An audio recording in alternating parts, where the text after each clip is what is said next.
अपनी खुद की प्रॉपर्टी खरीदना या मकान बनाना हर व्यक्ति का एक ड्रीम होता है, बट उस ड्रीम को पूरा करने में जो सबसे बड़ा इशू आता है वो होता है बजट या कॉस्ट का। हम आप लोगों के लिए लेकर आए हैं how to save construction cost. चाहे आप किसी भी स्टेज पर हैं, लाइक एक प्लॉट सिलेक्शन करने से लेकर कंस्ट्रक्शन कंप्लीट करने तक, यदि आप चाहते हैं कि आप कंस्ट्रक्शन कॉस्ट को सेव करें तो हमारे जो आने वाली वीडियोस की सीरीज है इसमें आपको बहुत बड़ा फायदा होने वाला है।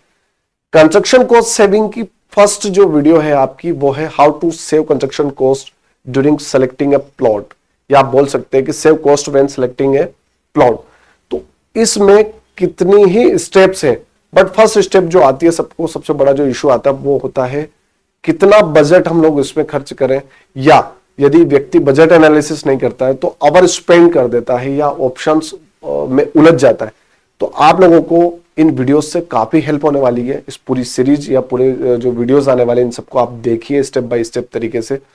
बट सबसे जो फर्स्ट स्टेप आती है वो बजट एनालिसिस करने की। बजट किस तरीके से एनालिसिस किया जाता है और बजट एनालिसिस करने से आपको क्या क्या हेल्प मिलती है। बजट एनालिसिस करने से आपको आपके ऑप्शंस नैरो डाउन करने या ओवर स्पेंड करने में पता चलता है कि या हम लोग ज्यादा तो स्पेंड नहीं कर रहे हैं, या क्या हमारे पास ऑप्शंस अवेलेबल हो सकते थे इस पर्टिकुलर बजट में, उस सबको नैरो डाउन करने की आपको जो हेल्प मिलेगी वो इन वीडियो से मिलने वाली है। इसमें जो सबसे फर्स्ट स्टेप होती है वो होती है आपको एक फाइनलाइज करना पड़ेगा कि आप कितना अमाउंट स्पेंड करना चाहते हैं। एक पर्टिकुलर अमाउंट जो आप स्पेंड करना चाहते हैं उसको आपको नोट डाउन करना पड़ेगा। लाइक एक एग्जांपल ले लीजिए आप कि आप किसी भी तरीके का अगर बजट आपके पास है, लाइक एक मान के चलिए एग्जांपल, किसी व्यक्ति के पास 25 लाख रुपीज है टोटल सेविंग। 25 लाख रुपीज में वो कंस्ट्रक्शन भी करने वाला है, प्लॉट भी सिलेक्ट करने वाला, बट वो कंफ्यूज हो जाता है कि कितना मैं प्लॉट में इन्वेस्टमेंट करूं या कितना कंस्ट्रक्शन कॉस्ट के लिए रखूं। बाकी बीच बीच में काफी ऐसे इन्वेस्टमेंट हो जाते हैं जो उसका पूरा प्लान डिस्टर्ब कर देते हैं। तो आपको एक अमाउंट जो आप स्पेंड करना चाहते हैं ओनली ऑन प्लॉट सेलेक्टिंग में, प्लॉट सिलेक्शन में आप कितना बजट अमाउंट स्पेंड करना चाहते हैं। किसी व्यक्ति के पास 25 लाख की सेविंग है, वो कुछ आगे फ्यूचर में इसमें लोन्स या मॉर्गेज लोन करवा के अगर कंस्ट्रक्शन करवाना चाहता है तो उसको एक फाइनल जरूर करना पड़ेगा कि मैं कितना प्लॉट सिलेक्टिंग में इन्वेस्टमेंट कर सकता हूं। लाइक इसमें से अगर कोई व्यक्ति चाहता है कि मैं 10 लाख रुपीज सेव करूं जो आगे मुझे अन्य खर्चे या कंस्ट्रक्शन कॉस्ट में काम आएगा, और बाकी 15 लाख रुपीज जो है उसका मैं एक प्लॉट सेलेक्ट करूं। कुछ भी अमाउंट हो सकता है, आप मान सकते हैं 25 लाख हो सकता है, 30 लाख हो सकता है, 40 लाख हो सकता है, बट आपको एक फाइनलाइज करना पड़ेगा कि पर्टिकुलर प्लॉट सेलेक्ट करने के लिए या प्लॉट को खरीदने के लिए मुझे कितना अमाउंट खर्च करना है। यह जानकारी अगर किसी ब्रोकर को या किसी कॉलोनाइजर को लग जाती है आपकी कि आपके पास टोटल इतनी सेविंग है, तो कोशिश करता है मैक्सिमम अमाउंट स्पेंड करवाने की। वो भी अच्छा सोचते हैं, बट होता क्या है कि अच्छा सोचने के चक्कर में हम लोग ज्यादा अमाउंट प्लॉट सेलेक्टिंग में ही इन्वेस्ट कर देते हैं और कंस्ट्रक्शन के लिए फिर वापस से हम लोगों को पछताना पड़ता है या टाइम स्पेंड करना पड़ता है बहुत ज्यादा। हम लोगों को या तो लोन की तरफ जाना पड़ता है या टाइमिंग रुकना पड़ता है कंस्ट्रक्शन के लिए। तो आप एक पर्टिकुलर अमाउंट जो आप स्पेंड कर सकते हैं वो अमाउंट आपको एक आइडिया जरूर लेना पड़ेगा कि हमारी सेविंग में से या जो भी हमारे पास ऑप्शंस अवेलेबल है उनमें से हम कितना अमाउंट पर्टिकुलर प्लॉट सर्च करने में या प्लॉट सेलेक्ट करने में खर्च करेंगे। तो एक आपको पर्टिकुलर अमाउंट यहां पर बनाना पड़ेगा। नेक्स्ट जो हमारा पॉइंट आता है वो होता है आपको जब आप एक अमाउंट डिसाइड कर लेते हैं, लाइक 20 लाख, 25 लाख या 30 लाख, जो भी आपने डिसाइड किया 10 लाख से लेके, आपको एक लैंड प्राइस के बारे में जरूर पता होना चाहिए। अब आप ये नहीं बोल सकते कि मुझे पर्टिकुलर एरिया में इतनी रेट का प्लॉट चाहिए जब तक आप एनालिसिस नहीं करेंगे कि आपके इर्द गिर्द जहां आप प्लॉट सेलेक्ट कर रहे हैं, लाइक ये कोई सा एक एरिया है, इस एरिया का आपको कब पता चलेगा कि कितना अमाउंट यहां हम लोग लगा सकते हैं प्लॉट में, या किसी पर्टिकुलर कॉलोनी में कितना अमाउंट हम लोग लगा सकते हैं प्लॉट में मैक्सिमम, वो आपको जब पता चलेगा। आपको इस लोकल एरिया की जानकारी होना जरूरी है। नियर बाय कॉलोनीज में आप जाइए, रिसर्च कीजिए, आप चेक कीजिए कि इस पर्टिकुलर एरिया में या इस पर्टिकुलर लोकेशन पे क्या क्या ऑप्शंस अदर अवेलेबल हैं, उनकी क्या क्या प्राइसेस हैं। तो आपको एक लोकल जानकारी लगेगी, आपको जानकारी होगी कि इस क्षेत्र में, इस एरिया में इतने रेट से लेकर इतनी रेट तक लाइक इस एरिया में 10 लाख रुपीज से लेकर 25 लाख रुपीज तक आपको 1000 स्क्वायर फीट का प्लॉट आप परचेस कर सकते हैं। यदि ये नॉलेज आपको है तो आप ओवर स्पेंड नहीं करेंगे, आप बहुत बेटर ऑप्शन सेलेक्ट कर पाएंगे किसी भी पर्टिकुलर अमाउंट को लेकर। इसके बाद जो नेक्स्ट ऑप्शन हम लोगों को मिलता है वो होता है आपका लर्न अबाउट फाइनेंसिंग। आपको ये पता होना चाहिए कि जो आपके पास टोटल सेविंग हम लोग लाइक 25 लाख रुपीज लेकर चल रहे हैं, आपके पास 25 लाख की सेविंग है, तो क्या 25 लाख प्लॉट सेलेक्ट करने में खर्च कर देंगे, या 15 लाख जो आपने डिसाइड किया था वो पूरा प्लॉट में डायरेक्ट पूरी सेविंग आप खर्च कर देंगे। यदि आपको ऐसा बेटर ऑप्शन मिल रहा है जिसमें आप लोन की तरफ जा सकते हैं, या मॉर्गेज लोन वगैरह जो मिलते हैं प्लॉट्स वगैरह पर या कंस्ट्रक्शन पे, पर्सनल लोन की तरफ आप जा सकते हैं। यदि आपको ऐसा ऑप्शन मिल रहा है कि ये 15 लाख रुपीज में से 5 लाख रुपीज में अगर कुछ दूसरी जगह इन्वेस्ट करता हूं तो मुझे और बेटर रिटर्न मिल रहा है, मैं जो 5 लाख रुपीज का लोन ले रहा हूं उसकी बजाय, या 5 लाख रुपीज सेव कर रहा हूं उसकी बजाय मैं लोन का अमाउंट लेकर इस प्लॉट में इन्वेस्ट कर दूं, तो कहीं ना कहीं मुझे जो ये 5 लाख रुपीज की सेविंग हो रही है ये मैं कहीं ना कहीं बेटर जगह इन्वेस्ट करके कहीं ना कहीं और अर्निंग कर सकता हूं या बचा सकता हूं। तो इस तरीके के ऑप्शंस भी आपको देखने पड़ते हैं कि फाइनेंसिंग के अदर ऑप्शंस क्या क्या हमारे पास अवेलेबल है। नेक्स्ट जो हमारा पार्ट आता है वो होता है थिंक अबाउट मोर कॉस्ट।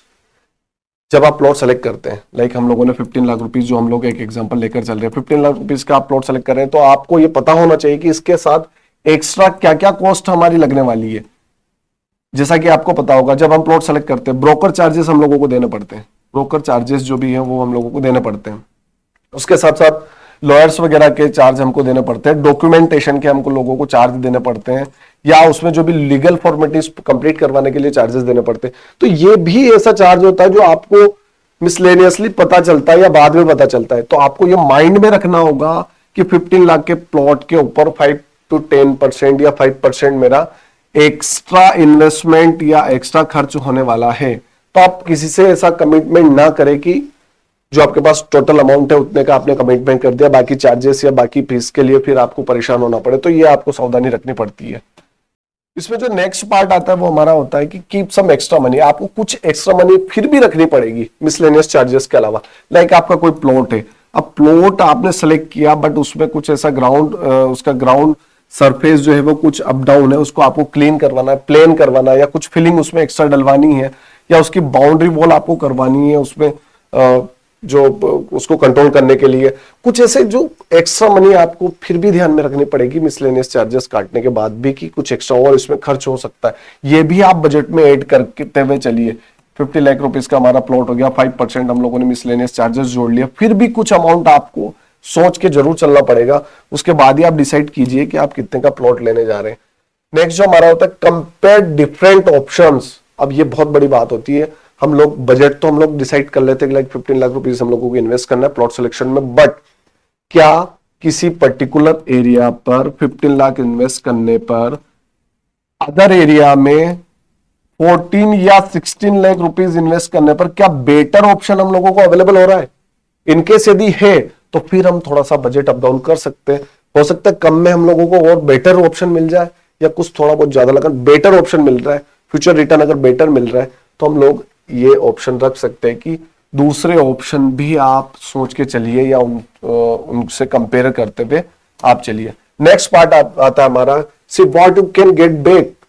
जब भी हम लोग हम लोग 10 रुपए का भी अगर इन्वेस्टमेंट करते हैं तो हम चाहते हैं कि इसके बदले हम लोगों को क्या मिल रहा है।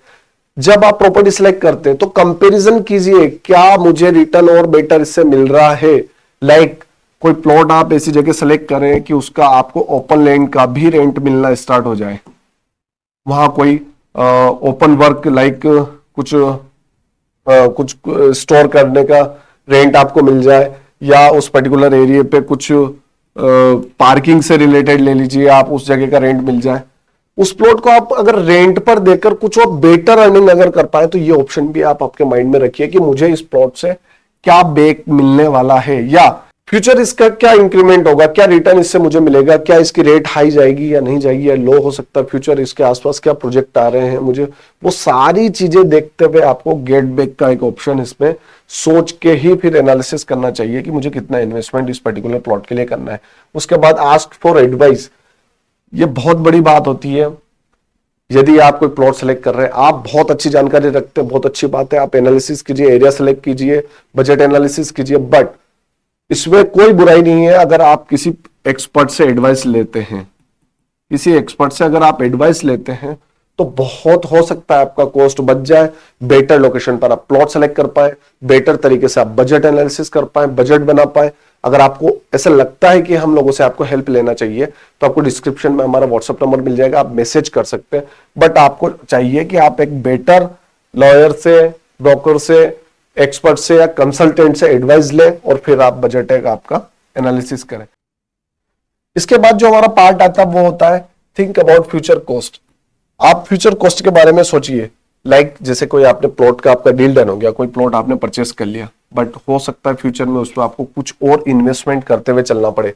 लाइक इस पर्टिकुलर एरिया की आपको बाउंड्री वॉल करवानी है या इलेक्ट्रिक कनेक्शन आपको इसमें करवाना है, इसमें आपको बोरवेल या वाटर के लिए कोई कनेक्शन लेना है, किसी म्युनिसिपल पार्टी को इसका कुछ टैक्स या एक्स्ट्रा कुछ पे करना है। उसमें बहुत सारे कॉस्ट ऐसे होते हैं जिनका हमको पता नहीं होता। बाकी हम लोग यदि नोट डाउन करते हैं, कंसिडर करके चलते हैं, लाइक इलेक्ट्रिसिटी बिल हो गया, बाउंड्री हो गया, आपका म्युनिसिपल कॉर्पोरेशन का कुछ अदर्स बिल हो गए, फिलिंग का हो गया, बाउंड्री वॉल से रिलेटेड अगर कोई बात हो गई, इसमें अगर अप्रोच रोड नहीं है उसको कुछ पक्का करवाने से रिलेटेड अगर कोई बात हो गई, तो कुछ अगर फ्यूचर कॉस्ट लग रहा है तो वो आपको एड करके आपके बजट में चलना पड़ेगा, तभी आप एक फाइनल बजट की तरफ जा पाएंगे। नेक्स्ट जो हमारा पार्ट आता है वो होता है कि चेकिंग योर प्लान। जब आप किसी भी चीज को फाइनल करते तो एक दिन का प्रोसेस नहीं होता है, इसमें टाइम लगता है, टाइम कंज्यूमिंग प्रोसेस होती है। किसी को 1 महीना, किसी को 2 महीने प्लॉट सेलेक्ट करने में बहुत सी बार साल भर तक लोग खर्च कर देते हैं। तो आप सोच के चलिए, लाइक आपने जनवरी में कोई प्लान किया और एक बजट डिसाइड किया 15 लाख रुपीस का प्लॉट सेलेक्ट करने में, ठीक है। जब आप प्लॉट सेलेक्ट करने गए तो जून या जुलाई का अगर आपको मंथ आ गया, आप किसी पर्टिकुलर एरिया में आपने प्लॉट सेलेक्ट कर लिया, ठीक है, आपने पूरा डिसाइड कर लिया कि 4 महीने बाद मैं प्लॉट सेलेक्ट करूंगा। बट जब आप प्लॉट सेलेक्ट करने जा रहे हैं, फाइनल डील करने जा रहे हैं, तब भी आप रिसर्च कीजिए और आपके प्लान पे फिर वर्क कीजिए। क्या आपको कुछ एक्स्ट्रा मनी आपके पॉकेट में ऐड हुआ या आपका बजट कम हुआ? वो सारी चीजें एनालिसिस करके ही लास्ट आप प्लान कीजिए। यानी कि जिस दिन आप डील डन कर रहे हैं उस दिन तक का आपको प्लान माइंडसेट पर लेकर चलना पड़ेगा। इस तरीके से आप डिफरेंट ऑप्शंस यूज करके या डिफरेंट बातों का ध्यान रखकर बजट को एनालिसिस कर सकते हैं या एक बजट डिसाइड कर सकते हैं।